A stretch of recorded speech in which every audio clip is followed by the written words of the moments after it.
Hi everyone, my name is Adela Ramos. I am an associate professor of English, and I'm going to share with you a very short and very simple assignment that I asked my students to do last semester when we were reading Mary Shelley's Frankenstein. But the reason why I chose this assignment instead of a more complex one was both so that we can introduce you to some of the hypothesis features, and also so that I can explain why I think hypothesis is such a dynamic and such a productive tool.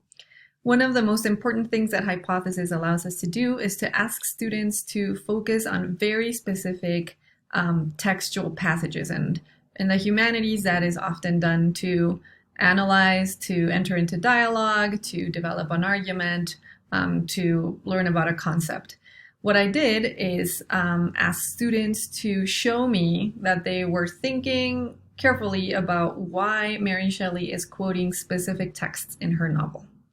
And so what this particular assignment asked them to do was to, first of all, think about all the different kinds of texts that are quoted in the novel. And so one of those is the papers that Frankenstein created while he was figuring out how to actually bring to life a creature.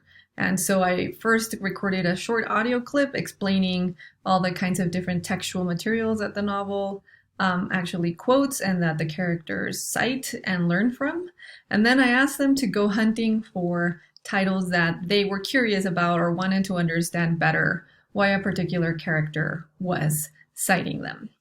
And so in order to kind of bring that to life, because I think for them, sometimes it could be easy to just get lost in all of these titles that they're not familiar with, I asked them to then create an annotation by highlighting a text that is cited by a character and then going to Credo or to the Dictionary of Literary Symbols that we have access to through the PLU library and learn a little bit more about that text, create a very short summary about the text, and also find an image of the text in its either close to its publication date or its publication date.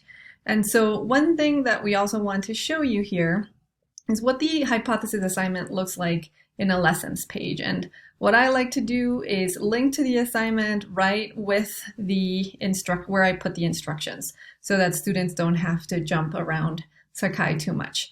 And it's really easy to do, as we show in the knowledge base and sources that we have provided for you so that you can start exploring hypothesis. So what would I do in order to see my students' annotations? I would click on this link, and this link would take me to the PDF that I have inserted into Sakai. And then I would click that arrow, which would bring out a drop-down menu with my students' names, and I would click one of my students' names to see what they did. And so I chose Yulia, who chose Plutarch's Lives. And so once I'm looking at a student's annotation, the first thing I'm going to want to do is go to the immediate context so that I know where they're citing from. And so to do that, I just have to hover over this kind of grayish citation that has a blue line on its left.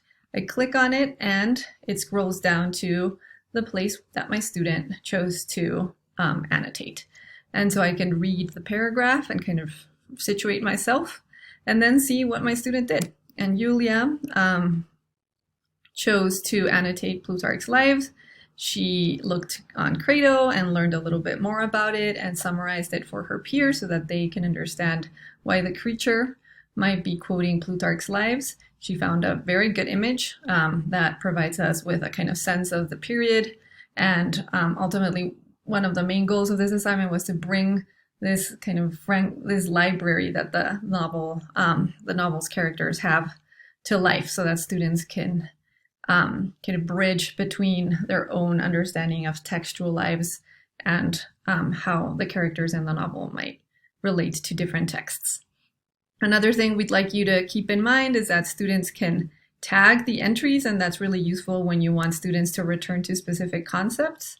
And you can respond to your students' annotations or ask them to respond to each other's annotations. So if I wanted to comment on Yulia's points about Plutarch's Lives, I could do that here. I could maybe add an image or ask her to look at a different source to further elaborate on what she's written in her annotation. There are many other things that you can do, but I think this is a good example of how dynamic this tool is and how it allows you to both bring a text to life, an old text that might feel kind of removed for your students, to help them help each other better understand aspects of a text that might not have footnotes on them, and to then kind of explain things to you and to the group so that the group can better understand a particular text. If you have any questions about how to do this or add elements to this, please just reach out.